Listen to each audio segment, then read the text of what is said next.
Mattie and Caroline, Whiteway, Texas. Mattie finished braiding Caroline's hair, just as she had done for the last 70-odd years. Bartholomew and Mattie had been so excited, a baby due in the spring. Bartholomew was the first to notice the midwife's face, the struggle, the long minutes of silence. Finally, after what seemed forever, a tidy whimper. The child had the cord wrapped around her neck. She didn't breathe for a long time. Not sure if she would live. Yes, they prayed.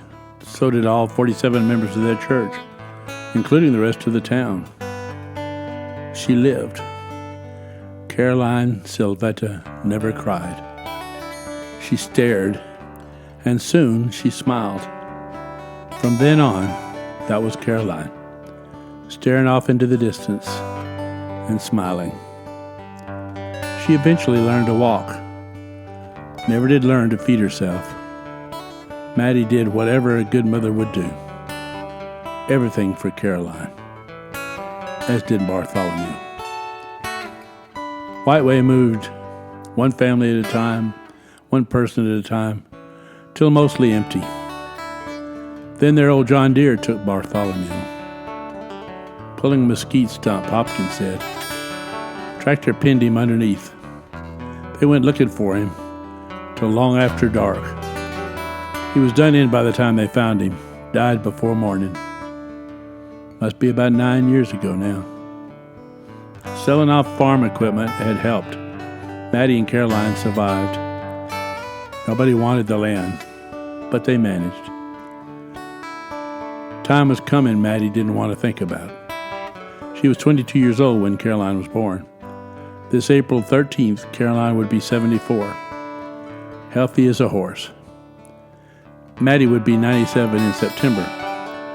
True, Mattie was healthy, but she'd had a few odd moments. Lightheaded, distant, a not here feeling, a vagueness. Might be nothing. Might be what folks call the vapors. Maybe a warning. There was more than just herself to think of. There was Caroline. Mattie could not leave Caroline behind. She could not leave her alone. A mother must protect her child at all cost, no matter how hard. There was no one, no place for Caroline. Mattie had prayed and thought, but could only think of one answer. The first day of February, Mattie took Caroline to bed with her. The next day, Caroline struggled some. Mattie sang and wrapped her arms around her tight. By the third day, Caroline struggled less. Mattie sang till her throat was dry. Finally, mother and daughter weren't thirsty or hungry anymore. Caroline no longer struggled.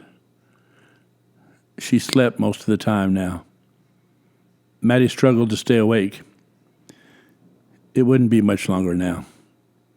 Mattie whispered, "The Lord is my shepherd, I shall not want."